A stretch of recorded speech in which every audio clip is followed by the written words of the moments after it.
writes about Oregon football, has covered the NFL, has covered other schools as well, like Colorado. He now joins us on Sikkim 365 Radio. Ryan, thank you very much. I put your name up on the guest list in the section, I guess the premium section of our website, Sikkim365.com, and one of the reactions was, he's a great writer. I have followed him for quite some time, so I wanted to throw that your way as well.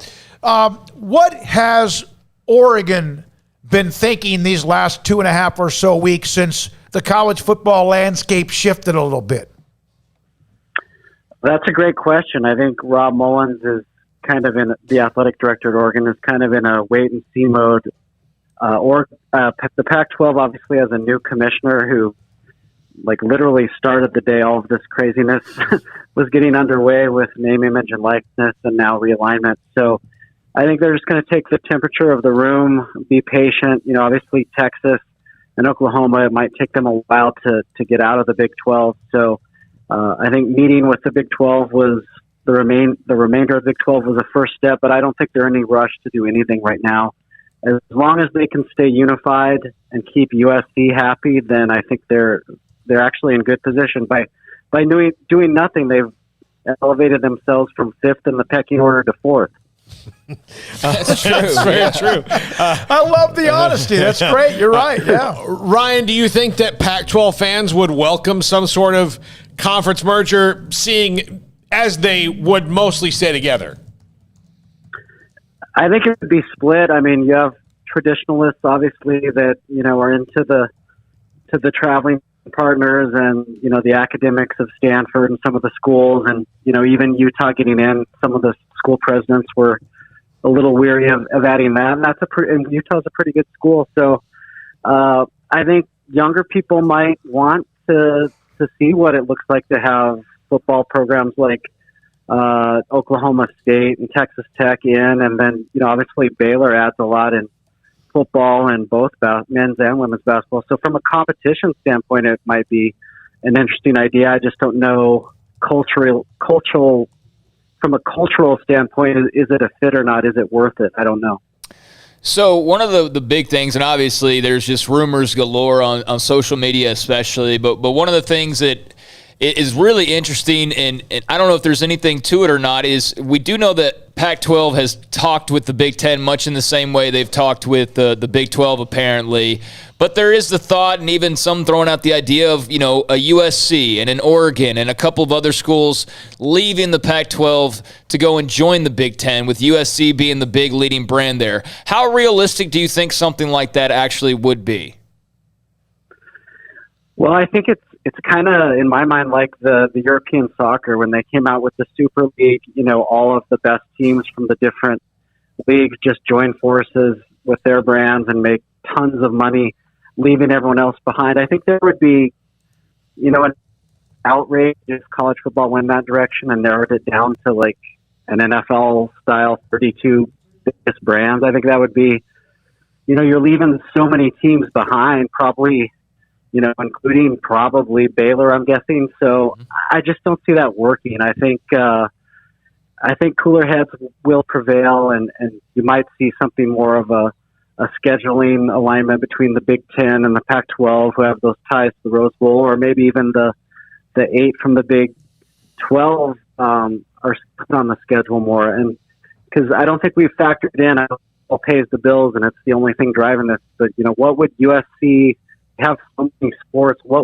would all those sports play? I don't know. Mm-hmm. It's a great way to look at it. I appreciate your transparency and what you said about now all of a sudden the Pac-12 may be number 4 here pretty soon, if not right now, in the pecking order, because they have at times been forgotten. They have been at times left out. Do they have nervousness there at all? That if in fact they're not careful, if somebody does raid them, and Oregon I would think would be a blue chip that somebody would want, that they could be next? Well, I think you have to be concerned if you're Washington State or Oregon State, some of these schools that, have a lot more in common with Ames, Iowa, or Lawrence, Kansas than they do with Los Angeles or Seattle. I mean, you need to hope that USC, like I said, stays happy, and that Oregon, which has national brand, isn't looking to do something super league-ish. So there's definitely concern if you're not, if you're at the bottom of the pecking order in the Pac-12, you don't want to end up like the remaining 8 in the Big 12. I mean, it is something that's already happening in that league, so you got to be wary of.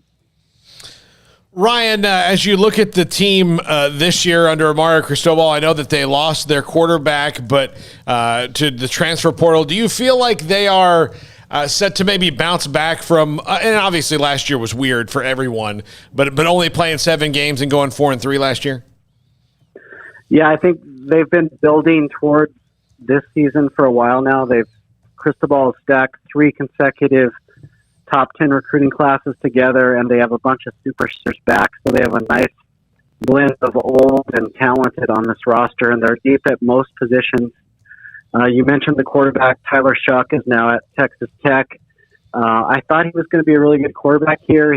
They kind of messed around a little bit and put Anthony Brown in the Fiesta Bowl, which was supposed to be a homecoming for Tyler, and he ends up going to Texas Tech. Now it's Anthony Brown's job to lose. I'm not sure Anthony Brown is better than Tyler Shuck, but I think he might be a fit for Bill Moorhead's threat system. So as long as Anthony Brown can kind of just guide these talented guys and not make mistakes, they've got a real chance to do something special this year. Of course, they play at Ohio State week 2.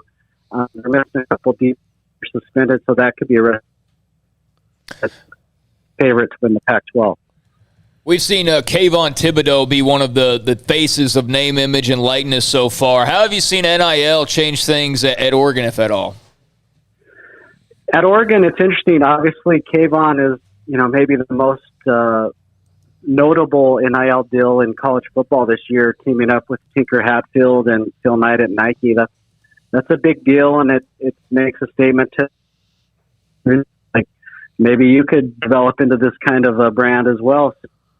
That's a big deal. But at Oregon, it's interesting because I think a lot of the people that are going to benefit from this the most are actually female athletes. Sabrina Ionescu, if she was still here, would have been an NIL giant. Sedona Prince, their star now on the basketball team from Texas, is I think she has 2.5 million TikTok followers. So it's athletes like that, and some of their track stars that go on to the Olympics that are really going to benefit more than most football players. I think the big stars, maybe the next Justin Herbert, will be a big deal in NIL, but for the most part, it's kind of spread around. Yeah, the Oregon never has to worry about the fact that they're going to be funded when they have Phil Knight in their backyard.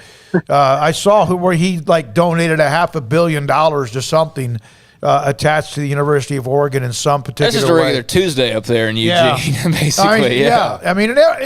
Most college cities, like for example, there's multi-millionaires in a lot of those cities, but the Phil Knight factor is interesting. Hey, were you covering Oregon when they were looking for a coach and Matt Rule was a finalist there? Yeah, I was, and that's interesting. That was 2017, right? 2017, yeah. Obviously, that would have been a better hire than getting Willie Taggart. Willie Taggart did one thing though that the fans really wanted. He brought Cristobal with him as the offensive line coach, but he made a major inroads in recruiting and made it a big deal and modernized it and used social media to get in on guys nationwide. And Mark Helfrich, did a lot of winning, and then it fell off for 1 year, but that staff was old school and they were not into, kind of pampering and babying 4- and 5-star guys just to get them. And then kind of, once they show up, you coach them up, but they were not into the whole 4- and 5-star thing. They were into more of the developmental, and Willie Taggart had the number 1 class at one point, and then obviously that fell off when he left for Florida State, but Cristobal carried that attitude, and so I don't know that Rule would still be here if he had great success. Obviously he's in the NFL now, so it was just a nice house of cards for Oregon the way it worked out with Taggart leaving and Cristobal taking over. Yeah, the Matt Rule deal, the day he met with Baylor And I believe that, I don't know if it was in Philadelphia, wherever it might have been. That night, I believe, he was supposed to meet, or that later on that day with Oregon.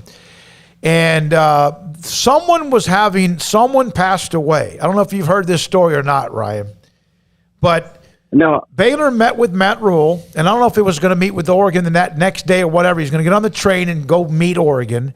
And that day when Baylor met with him, one of the things they kept pounding on was that, hey, we understand you got other, you want to go visit with Oregon.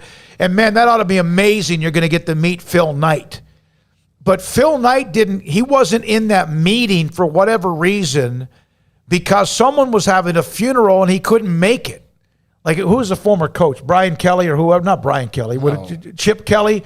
Chip Kelly, yeah. Yeah, there was a funeral. So Phil Knight was going to a funeral, something to do with Chip Kelly. And so one of the letdowns for Matt Rule that day was that he didn't get to meet Phil Knight. Have you ever heard that story?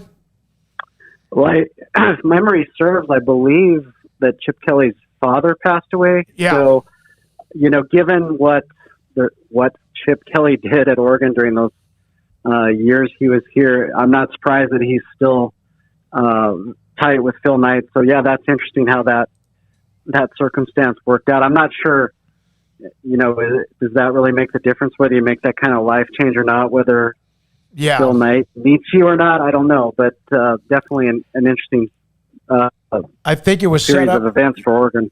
Yeah, I think it was set up that it was kept pounding. Man, you get to meet Phil Knight. You get to feel, and then all of a sudden, and someone knew he was not going to be there, and that's what I think Baylor was kind of pounded away at that. 2027 and 2028, Baylor and Oregon. God knows where we'll be with college football by then. That seems like it's forever from now, and it is. But I love the fact that Oregon's on the schedule. As you know, for the longest time, Ryan, Baylor's non-conference schedule was just awful. And having Oregon or Utah or Brigham Young and Auburn and teams like that on the schedule has been a lot of fun. Who does Oregon have? What's their non-conference schedule this year? I know the last year's season was all messed up. Well, as I mentioned, they have Ohio State on the road. Last year, Ohio State was supposed to come here.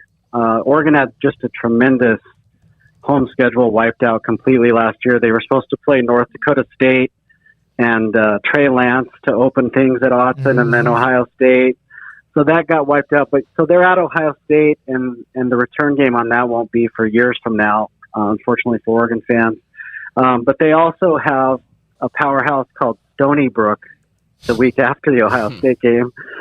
So if Anthony Brown doesn't play well at Ohio State, there's an opportunity against Stony Brook maybe to throw in one of these 4 or 5-star freshman quarterbacks. And then their opener, September 4th, is against Fresno State, which will be an interesting game. Oregon's new defensive coordinator, Tim DeRuyter, used to be Fresno State's head coach. And from what I've read, Fresno State has a really good offense, maybe the best running back in the Mountain West, and some really good receivers and a good quarterback. So that'll be a good test for DeRuyter and the guys. But I think Kayvon Thibodeau will probably have something to say of how threatening the Bulldogs are that day. Thank you. Thank you very much for your time, Ryan. Appreciate your time. All right. Hey, Ryan, I enjoyed it. Thanks, guys. Ryan Thorburn from, again, Oregon, covers the Ducks. Good job getting him on. That's another school that we try to